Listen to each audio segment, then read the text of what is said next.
Hermanos, que el Señor les bendiga y si tiene su Biblia en físico, puede abrir en la primera epístola del apóstol Pedro, capítulo 1, y vamos a estar desde el verso 6 hasta el verso 9, hermanos. Vamos a leer este pasaje, oramos y luego sí iniciamos la predicación el día de hoy. ¿Lo tienen? Primera epístola del apóstol Pedro, capítulo 1, verso 6 al 9. Dice la palabra de nuestro Dios, versículo 6, en lo cual vosotros os alegráis, aunque ahora por un poco de tiempo, si es necesario, seáis afligidos con diversas pruebas, para que la prueba de vuestra fe, mucho más preciosa que el oro, que perece, aunque sea probado con fuego, sea hallada en alabanza, gloria y honra cuando Jesucristo sea manifestado. Verso 8. A quien no habiendo visto, lo amáis, en quien creyendo, aunque ahora no lo veis, os alegráis con gozo inefable y glorioso, obteniendo el fin de vuestra fe, que es la salvación de vuestras almas. Amén. Padre, gracias damos a ti esta mañana por tu Hijo Jesucristo que está entre nosotros. Hoy nos llena de esperanza su venida en medio de la aflicción y nos recuerda su pronto regreso, su manifestación gloriosa en su segunda venida. Esto nos permite a nosotros pasar por un proceso de santificación. Permite hoy que tu iglesia pueda amar más a Jesús, que cada amigo esta mañana pueda creer en Jesús y que ambos grupos podamos alabar a Jesús. Sea tu nombre hoy exaltado y glorificado. Seas tú, Señor, que puedas asistirnos, ayudarnos en medio de este sermón, para que nuestras vidas recuerden que hay esperanza a pesar de la aflicción. En el nombre de Jesús. Amén. Hermanos, el día de hoy quiero iniciar recordando algo que ocurrió en el año 1555. Dos reformadores ingleses fueron condenados a ser quemados en la hoguera por predicar el glorioso evangelio de Jesucristo. Y ese día, antes de arder en fuego, los dos reformadores decidieron orar al Señor. Y mientras las llamas comenzaron a levantarse alrededor de ellos, Latimer le dijo a Rinley unas palabras que quedaron marcadas para la historia y fueron las siguientes, cito: ten confianza, maestro Rinley, y tengamos valor. Este día encenderemos una vela en Inglaterra que por la gracia de Dios confío que jamás se apagará. Fin de la cita. Hermanos, aquello parecía una derrota, una vergüenza.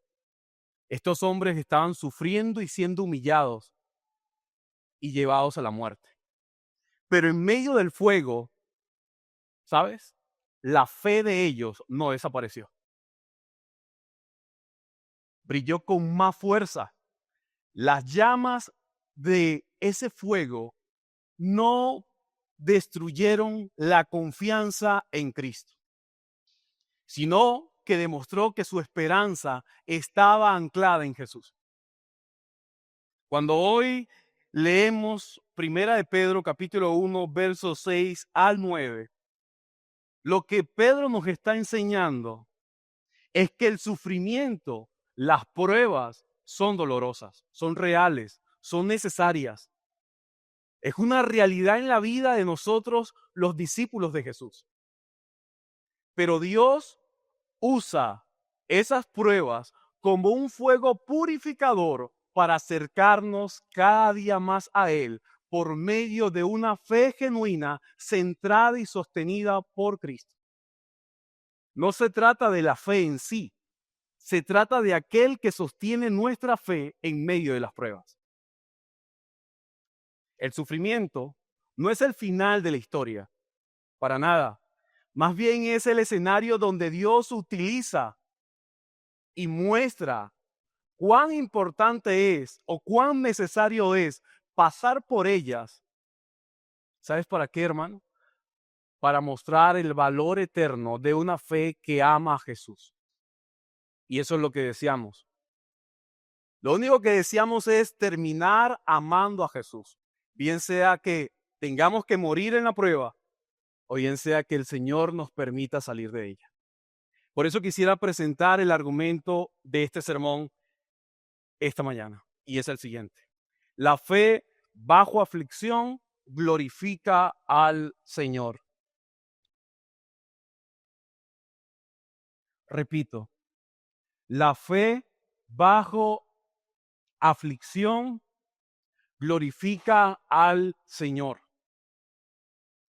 El sermón tiene por título Fe bajo prueba. Y lo que vamos a ver en este sermón son dos estructuras. Fe bajo prueba, lo primero que nos recuerda es que produce alabanza al final. Versos 6 y versos 7. La fe bajo prueba produce alabanza al final.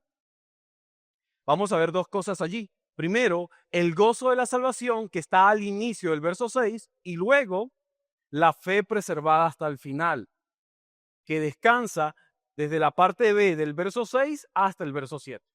Y terminamos recordando que la fe bajo prueba ama a quien no hemos visto. La fe bajo prueba ama a quien que no hemos visto.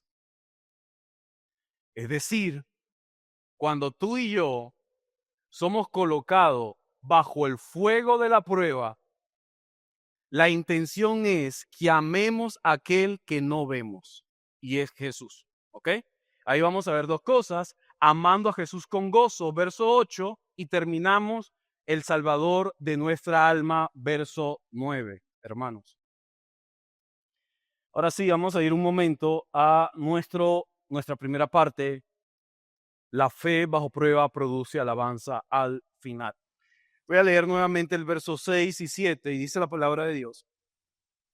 En lo cual vosotros os alegráis, aunque ahora por un poco de tiempo, si es necesario, seáis afligidos con diversas pruebas, para que la prueba de vuestra fe, mucho más preciosa que el oro, que perece, aunque sea probado con fuego, sea hallada en alabanza, gloria y honra cuando Jesucristo sea manifestado. Hermanos y amigos, en la primera estructura, Pedro concluye que la fe bajo aflicción temporal al final trae alabanza al Señor. Eso es lo que Pedro nos está diciendo a nosotros. Aquellos que somos guardados para salvación en Dios, tienes que leer el verso 5, mediante la fe en Él, esto produce un gozo al Señor. Somos invadidos por el gozo al Señor. Por eso inicia Él, en lo cual vosotros os alegráis. Nosotros nos alegramos que nuestra salvación está segura gracias al poder de Dios mediante la fe que tenemos en Él. Por eso nos alegramos y por eso Pedro dice, alégrense, alégrense porque su salvación está segura en Jesús. Sin embargo, lo que Pedro continúa haciendo o mostrando o revelando en esta carta es algo contradictorio y que va más allá de la mente humana. Y es lo siguiente: las aflicciones son necesarias. Alégrense por la salvación, pero recuerden que es necesario que por un breve tiempo ustedes sean afligidos. Que su fe sea probada como el oro para sacar las impurezas y al final ustedes terminen alabando al Señor. Así que, hermano, recuerda, la fe bajo aflicción glorifica al Señor. Esto es un pasaje que revela vidas marcadas de alegría por salvación del Señor a nuestro favor. Eso es lo que está mostrando al inicio de nuestro verso. vidas alegres, vidas dichosas, vidas que se regocijan en Jesús por lo que Él ha hecho. Pero Pedro es consciente de las palabras que Jesús había dicho cuando estaba entre ellos. Cada uno tendría que tomar su cruz y seguir a Jesús. Así que seguir a Jesús es también introducirse en un terreno de aflicción. Hermanos, el sufrimiento, alguien le llamó, y fue aquel buen maestro que ya está en la presencia del Señor, R.C. Sproul, le llamó, el sufrimiento es la vocación divina. Nuestro Dios es experto en que sus hijos atraviesen periodos de aflicción para que se aferren más a Él y no a su propio corazón. Tenemos un Dios experto en salvar al pecador. Amén por eso.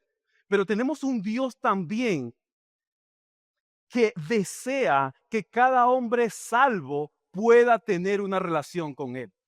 Y para tener una relación con Jesús, ¿sabes lo que Él hace? Nos pasa por el valle de sombra de muerte, nos pasa por un fuego que refina nuestra fe para que podamos adorarle a Él. ¿Acaso no ves lo que ocurre con nosotros cuando pasamos un periodo difícil en nuestra vida? ¿Acaso no ves que luego de tanto esfuerzo vano que hemos batallado, que nos hemos acercado a personas para que traten de ayudarnos, al final, ¿sabes a dónde vamos? A Jesús. Jesús tiene la respuesta ante el sufrimiento. Y la respuesta es clara. Yo lo único que deseo en el momento que sufra es que entiendas que yo estoy contigo.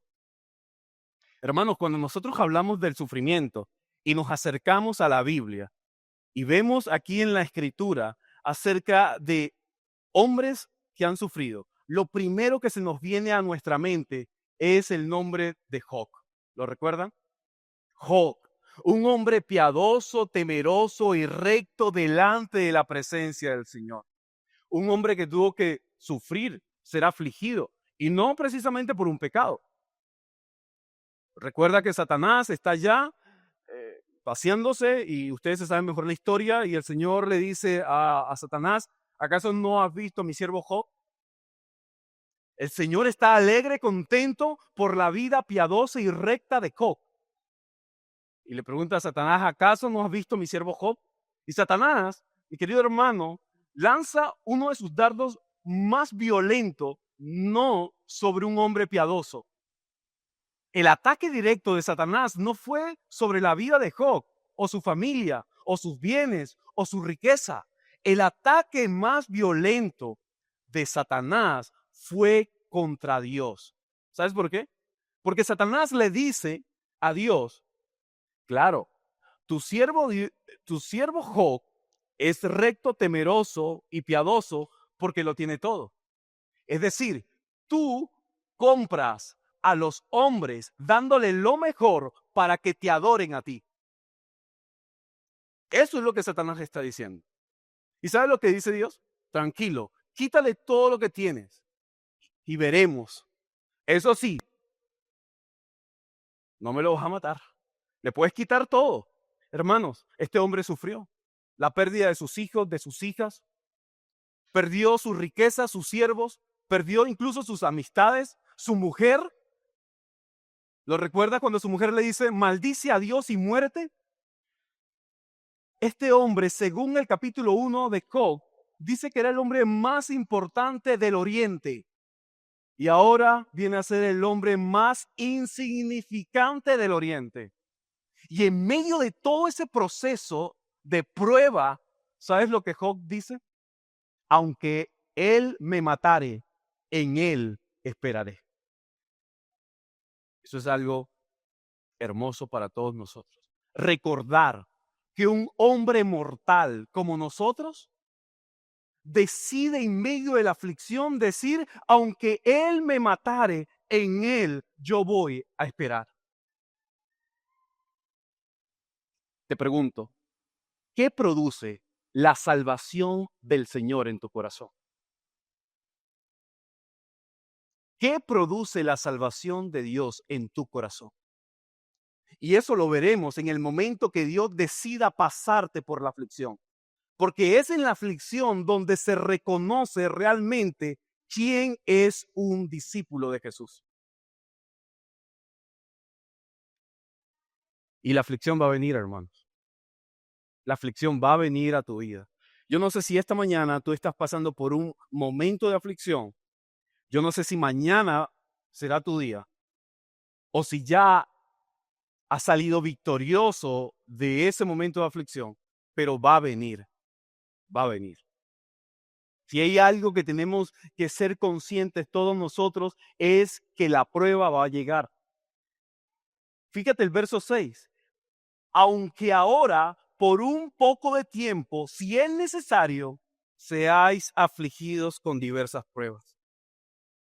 El gozo ha llegado y el gozo de nuestra salvación ha invadido nuestro corazón. Amén por eso. Pero la aflicción va a llegar. Gozo y aflicción es algo seguro. Un gozo eterno que tendrá la compañía temporal del dolor para acercarnos más al Salvador. Y recuerda, Pedro inicia el verso 6 diciendo, alegraos, alégrate, porque esa alegría o gozo es eterno debido a la salvación.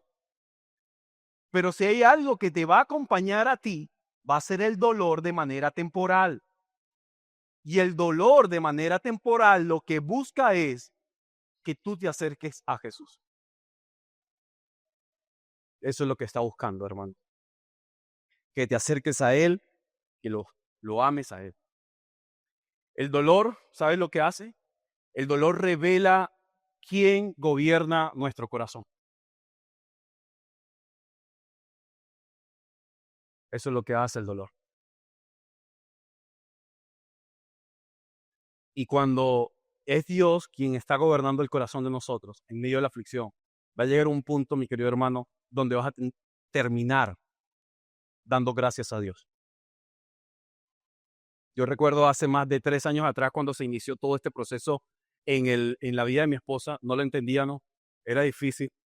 Hermano, han pasado 3 años y hoy podemos decir bendito dolor, bendita enfermedad, porque nos acerca más a Jesús. Son 3 años, imagínate 3 años luchando en contra de tu creador. Está bien al inicio, pero llega un momento donde te rindes y dices, ¿qué puedo hacer yo? Como decía Job, aunque me matares, en ti voy a esperar. Mi esperanza está en Jesús. El mismo apóstol Pablo nos los enseña. Oró para que ese aguijón fuese quitado. Y el Señor lo único que le dijo fue, bástate en mi gracia. El poder de Dios se perfecciona en la debilidad de nosotros. Así que cada vez que tú eres introducido en una prueba, en un dolor, en una aflicción, recuerda, el poder de Dios se perfecciona en la prueba. Dios quiere perfeccionarme. No sé cómo, no lo entiendo, pero lo que buscas es perfeccionarme. Eso es todo lo que voy a hacer. Eso es todo lo que voy a esperar. Hace algunos días atrás, muchas personas quedaron conmocionadas por una historia que ocurría aquí en Venezuela de la señora Carmen Navas. No sé si ustedes lo recuerdan o han escuchado. Es una mujer que durante más de un año, una mujer de 82 años, estuvo buscando a su hijo en prisiones, en fiscalía, cárceles, y todo lo que hacía y todo lo que preguntaba era lo siguiente: ¿dónde está mi hijo? Y sabes, lo impactante de esta mujer no fue el sufrimiento de una madre, no, sino como en medio del dolor y en medio de la tristeza, esta mujer, una anciana de 82 años, continuaba insistiendo, perseverando y esperando conocer la verdad. Y fue esta semana donde el Estado dio a conocer que su hijo había muerto hace 10 meses atrás. Pero ¿qué la mantenía a ella con vida? ¿Qué la mantenía a ella todos los días buscando a su hijo? Ese amor y esa relación que tenía con él. Y querido hermano, lo que debe mantenerte a ti y a mí con vida en medio del proceso de aflicción debe ser seguir insistiendo al Señor. No me cansaré, oh Dios, hasta que responda. No sé si voy a salir de este momento, de esta prueba, no lo sé. Yo lo único que deseo es poder acercarme más a ti. Tú eres mi salvación, tú eres mi roca, tú eres mi castillo fuerte y en ti esperaré. Levántate, como dice el salmista. Deja de dormir, Dios, y atiende mis necesidades. Y querido hermano, ruega a tu Señor, porque todo lo que Él anhela y espera de ti en medio del valle de sombra de muerte, en medio del proceso de aflicción, es que te acerques a Él, ores a Él, que insistas, que perseveres como esta mujer Carmen. Son 82 años. Es aquí donde la teología práctica realmente se ve. Es aquí donde nosotros podemos acercarnos a Él. Es aquí donde nosotros podemos decir, gracias Señor por lo que tú haces.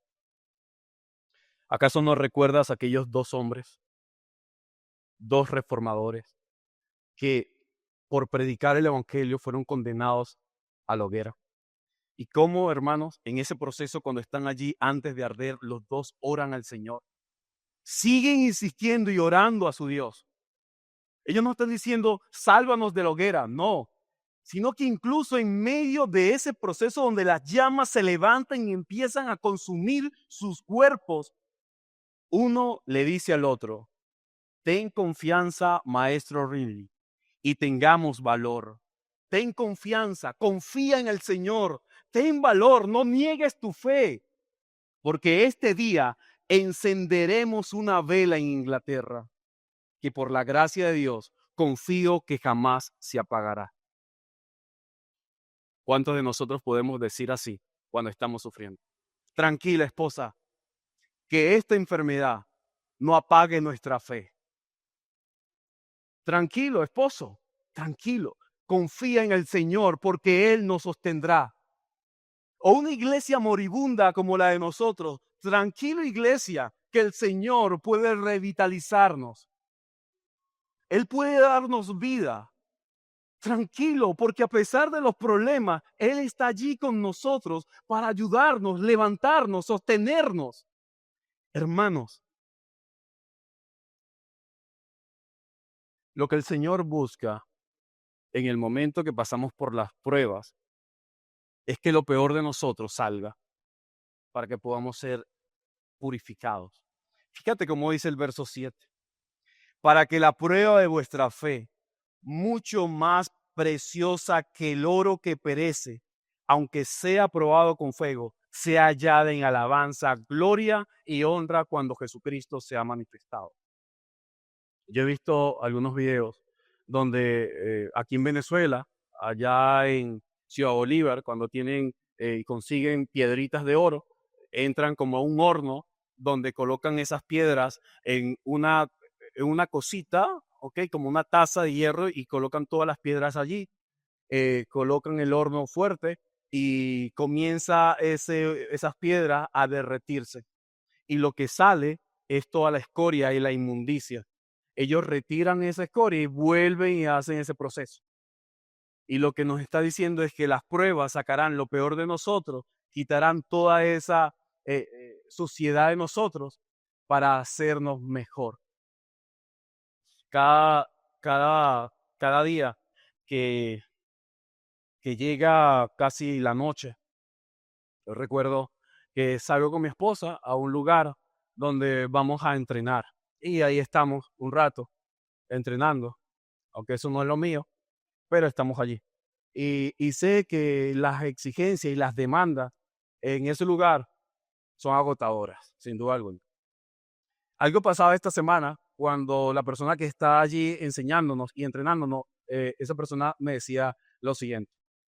Esa persona decía, Quizás puedas tener fuerza, pero tu técnica es mala. Yo dentro de mí dije, heriste mi ego, pero gracias. ¿Sabes? Si tú quieres ser el mejor, debes juntarte con los mejores, porque sacarán y te mostrarán lo peor de ti para hacerte mejor. Cada jueves que llega el momento de presentar mi hoja, yo digo, aquí viene un golpe fuerte. Y cada jueves hay algo malo en mí. Pero doy gracias a Dios por las personas que cada jueves están allí. ¿Por qué? Porque sacan lo peor de mí para presentar lo mejor al Señor. Mis queridos hermanos, cuando pases por el periodo de prueba y de aflicción, recuerda que estás con el mejor. Nuestro entrenador no son los hombres a los que estás rindiendo cuenta, sino tu Salvador y Señor. Él sacará lo peor de ti para hacerte más como Él. Es todo lo que Él anhela, es todo lo que Él desea. ¿Y sabes qué es lo que nos sostiene a nosotros en esos momentos cuando decimos, ya no puedo más? Es lo que expresa Pedro al final del verso 7. Cuando Jesucristo se ha manifestado. Hermanos, hoy, domingo, Jesús visita su iglesia. Hoy domingo, la iglesia debería tener esa esperanza, recobrar fuerza en medio del dolor. Es lo que debería hacer. ¿Sabes? Esto es algo como aquel hombre que, que va camino en la calle y llega alguien y lo asalta, le quita su billetera y le quita todo lo que tiene. Imagínate cómo se siente ese hombre. Él va en la calle, llega un hombre y lo roba, le quita su billetera, todo lo que tiene, pero resulta que este hombre va camino al banco a cobrar una herencia multimillonaria. ¿Tú crees que ese hombre está pensando en el dinero que le quitaron? ¿O en la cartera o en los papeles? No, hermano. Gracias, Señor, porque me robaron antes de llegar al banco. Eso es todo lo que estoy diciendo ese hombre. Así que cuando pases por la prueba, y por muy duro que sea eso, recuerda, esa no es tu herencia. ¿Recuerdas lo que el hermano predicaba la vez pasada? Hay una herencia incorruptible que nadie va a dañar, que nadie puede alcanzar, que nadie te puede quitar. Tranquilo, la prueba no te separará de tu Salvador. Más bien te acercará a Él. Hay unas palabras del apóstol Pablo que quisiera leer contigo y están en Romanos 8, 18. Dice la palabra de nuestro Dios lo siguiente: porque tengo por cierto que las aflicciones del tiempo presente no son dignas de comparar con la gloria venidera que en nosotros ha de ser manifestada.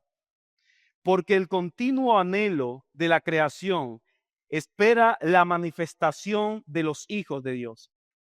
Verso 20, porque la creación fue sujetada a vanidad, no por su propia voluntad, sino por causa del que la sujetó en esperanza. Pues también la misma creación será libertada de la servidumbre de corrupción a la libertad gloriosa de los hijos de Dios. Porque sabemos que toda la creación gime a una y aún está con dolores de parto hasta ahora. Y no solo ella, sino que también nosotros mismos, que tenemos las primicias del Espíritu, nosotros también gemimos dentro de nosotros mismos, esperando la adopción, la redención de nuestro cuerpo, porque en esperanza somos salvos. Mas la esperanza que se ve no es esperanza, porque lo que alguno ve, ¿a qué esperarlo? Pero si esperamos lo que no vemos, con paciencia lo aguardamos. Amén. ¿Sabes lo que esperamos nosotros? La manifestación gloriosa de nuestro Salvador. ¿Sabes por qué Juan dice, Señor, ven pronto? Por eso, Juan es otro ejemplo de un anciano, discípulo de Jesús, que fue dejado en una isla sufriendo. Pero él confía, cuando escribe el Apocalipsis, confía que el Señor viene pronto. Pero en medio de todo eso, mi querido hermano, este hombre sufriendo, anciano, en esa isla, algunos enviados del Señor se le presentan y Juan se confunde y adora a aquel que no debe adorar. Y el ángel le dice: hey, yo soy consiervo, soy igual que tú, soy una criatura, adora al Salvador. Mis queridos hermanos, incluso todos los ángeles y todos aquellos que están en disposición o a disposición del Señor, de su Salvador, ellos siempre te enviarán a adorar a Jesús. Siempre. Así que cuando sufras, recuerda que Jesús viene pronto. Esto se va a acabar. Tu dolor se va a acabar. ¿Sabes por qué se va a acabar? Porque allá no habrá llanto, dolor, ni lágrima. Es decir, la aflicción temporal se acabará en el regreso de nuestro Señor y Salvador. Cuando Jesús vuelva, todo eso ya parará. Así que si sufres y todavía no sabes qué va a ocurrir, solo dice: Jesús, ven pronto. Ven pronto. Yo necesito que vengas. Mientras, disfruta el proceso, aunque es difícil. Disfrútalo, hermano. En cuanto a la venida del Señor, en cuanto al regreso, su segunda venida, lo que hace es traer esperanza en medio del dolor. Apocalipsis 21, 3 al 5 dice: he aquí el tabernáculo de Dios con los hombres, y Él morará con ellos, y ellos será su pueblo, y Dios mismo estará con ellos como su Dios. Y enjugará toda lágrima de los ojos de ellos, y no habrá más muerte, ni habrá más llanto, ni clamor, ni dolor, ni ruego, porque las primeras cosas pasarán. ¿Sabes lo que Jesús nos está diciendo? Jesús nos está diciendo que en su segunda venida, Él, de forma visible, va a comenzar a relacionarse con nosotros. Eso es lo que le está diciendo. Ten esperanza, hermano, a pesar de tu sufrimiento, ten esperanza en Jesús. Jesús es quien te envía las pruebas. Jesús es quien te pasa por el proceso de aflicción. Es Él, para que pases tiempo con Él, para que recuerdes que Él viene pronto. Pero no queda todo allí. Ahora pasemos al segundo punto. Ama a quien no hemos visto. Ama a aquella persona que no has visto. Verso 8. A quien no habiendo visto, lo amáis. En quien creyendo, aunque ahora no lo veáis, os alegráis con gozo inefable y glorioso, obteniendo el fin de vuestra fe, que es la salvación de vuestras almas. En la segunda estructura, Pedro lo que hace es revelar el amor de su audiencia hacia aquel que ellos no han visto de manera visible con sus ojos. Pero, ¿sabes? Lo aman, porque Él es el Salvador de sus almas. La aflicción no solo te permite alabar a Jesús al final. La aflicción no solo te permite acercarte a Jesús en medio de la prueba. No, sino amar con gozo a aquel que no has visto. Eso es lo que hace la aflicción. La aflicción te lleva a alabar a Jesús, te lleva a acercarte a Jesús, pero te lleva a amar a Jesús. El que tú, mi querido hermano, te acerques a esta iglesia local no significa que amas esta iglesia local. El que tú hoy estés acá y te acerques a Jesús no significa que tú amas a Jesús. La relación diaria que tienes con Él Y lo que surge en medio de la aflicción determinará si tú lo amas o no. ¿Recuerdas la parábola del sembrador? Cuando viene la aflicción, ¿cómo todos desaparece? Ese fuego por él, esa pasión por él desaparece. Así que creo que es muy bueno la aflicción, incluso para esta iglesia local. ¿Cuántas veces nosotros no hemos aprendido o no hemos visto cómo las iglesias locales se llenan, se vacían?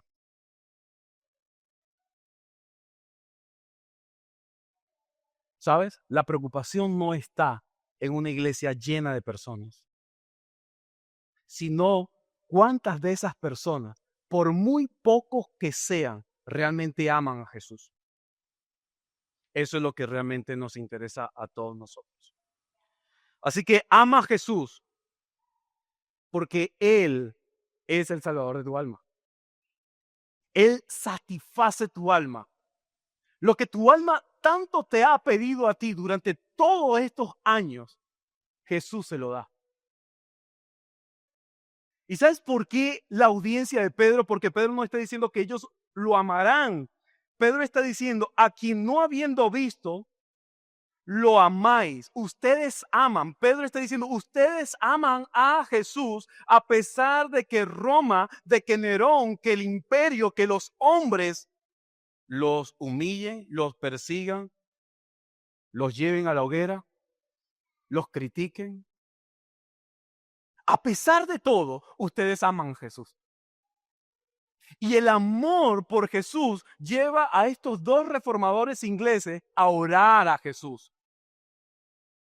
El amor por Jesús lleva a estos dos hombres a alentarse en medio de las llamas para seguir amando a Jesús. El avivamiento en una iglesia local, en un hogar, en un país, surge por el amor que tengas a Jesús. Amar a Jesús significa orar a Jesús, pasar tiempo con Jesús, amar lo que Jesús ama. Eso es lo que te está diciendo, hermano. Así que los que aman y creen en Jesús, ¿sabes lo que van a obtener? La salvación de sus almas. Así que, ¿hay alguien aquí que quiere que su alma sea salva? Necesitas dos cosas. Ama a Jesús y cree en Jesús. Esa es la promesa que nos está dando Pedro. Hermano, salvemos nuestras almas. Ah, pero ¿cómo? Amando y creyendo en Jesús. Las pruebas, ¿sabes lo que hacen? Levantan nuestros ojos de esta tierra para amar y creer en Él. A quien no habiendo visto lo amáis, en quien creyendo, aunque ahora no lo veis, os alegráis con gozo inefable y glorioso. Estos hombres son bienaventurados, ¿lo recuerdas? Quien no ha visto a Jesús y cree en Él es una persona bienaventurada. Eso fue lo que Jesús le dijo a Tomás. Tomás fue un discípulo de Jesús que estuvo con Jesús, que conocía incluso a Pedro y a Juan, que estaban todos allí durante el ministerio de Jesús, pero Tomás no creía en Jesús. Tomás mismo dijo, hasta que yo no lo vea con mis ojos, no voy a creer. Llega el Señor, se le aparece, le dice, ahora sí, Tomás, ¿crees? Ve. Sí, ahora sí creo. Y ahí están las palabras de Jesús. Parece que más bien fueran parte del Sermón del Monte de Mateo 5, pero no. No es del Sermón del Monte, sino es luego de este periodo de prueba. Y Jesús se presenta y está allí con él. Incluso, mi querido hermano, este mensaje de Tomás a Jesús nos está diciendo que incluso en medio de nuestras pruebas podemos llegar a dudar. ¿Y sabe quién se va a acercar? Él. ¿Recuerdas el Salmo? No estás solo caminando, Él está contigo. Así que cuando tu fe sea débil, cuando tú estés dudando acerca de Él se va a acercar a ti y te va a decir, hey, bienaventurados los que creen en mí y no me han visto. Te va a levantar y te va a animar, mi querido hermano. Esto va a producir un gozo indescriptible en la vida del discípulo. Esta experiencia de cercanía con Jesús Y quizás tú digas, hermano, pero ¿cómo es esto de que me voy a acercar a Jesús? Si Jesús viene únicamente el domingo, en el día del Señor, entonces quiere decir que yo solamente el domingo voy a venir para acercarme a Jesús. No. Lo que te estoy diciendo con esto es que hay una palabra viva, real, que es la palabra de Dios. Y cada vez que te acercas a la palabra de Dios, lees la palabra de Dios, oras la palabra, adoras en conformidad a la palabra, tú te estás relacionando con Jesús. Él es la palabra, hecha carne. Así que tenemos palabra aquí en la Escritura para poder acercarnos constantemente a Él, para que nuestro corazón sea transformado, para que lo amemos, para que confiemos en Él y para que nos gocemos en Él. Eso es lo que nos está diciendo. Así que la salvación de nuestra alma está segura porque descansa en Cristo. La centralidad de Cristo en la vida de sus discípulos, el resultado de su obra a nuestro favor, nos recuerda a nosotros cómo vamos a reaccionar con ese gozo indescriptible y glorioso, a pesar de que no lo hemos visto. ¿Recuerdas cómo terminó la primera parte? Tenemos esperanza en medio de la prueba porque el Señor viene. Y vamos a alabar al Señor porque Él viene en su segunda venida. Pero esta segunda parte te está diciendo a ti cómo reaccionamos mientras que el Señor todavía no viene. Es decir, creemos que viene, esperamos que venga, amamos su venida, deseamos que venga, pero mientras el Señor no viene, voy a amarlo, voy a amar su venida, voy a amar a Jesús. Y Él va a desarrollar en mí un gozo hacia Él.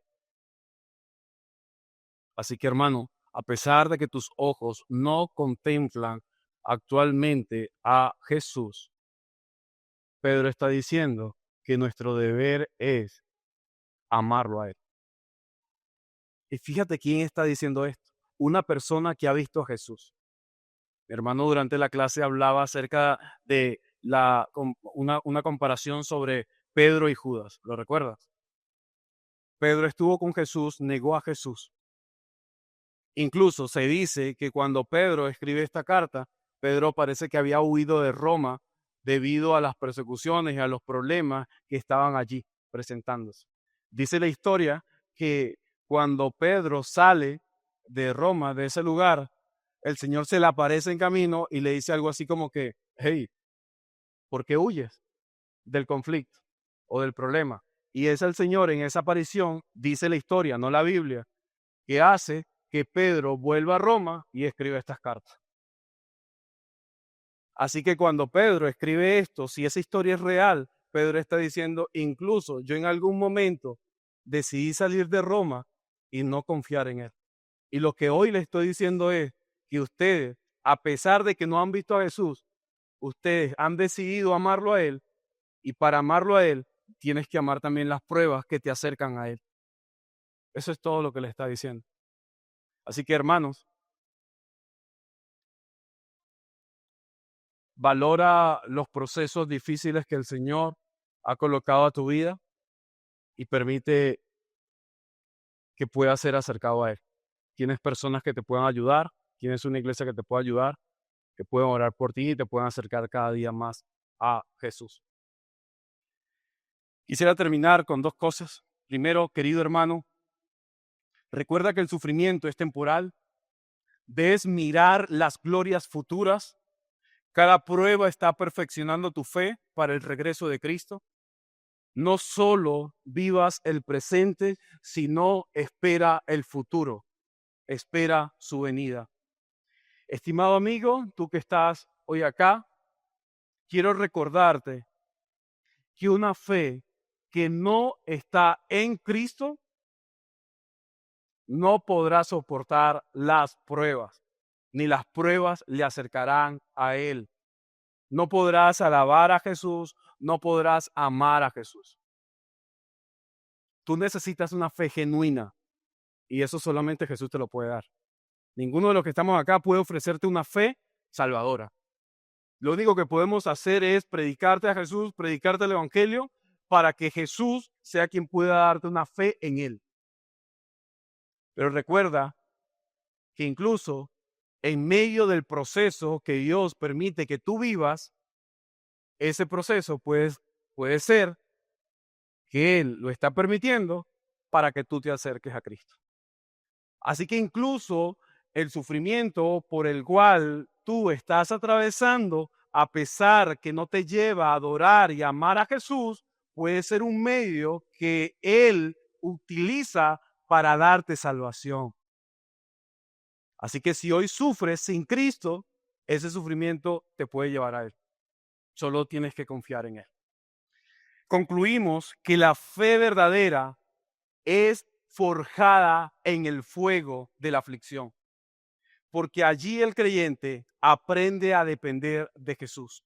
Por lo tanto, la fe bajo aflicción glorifica al Señor.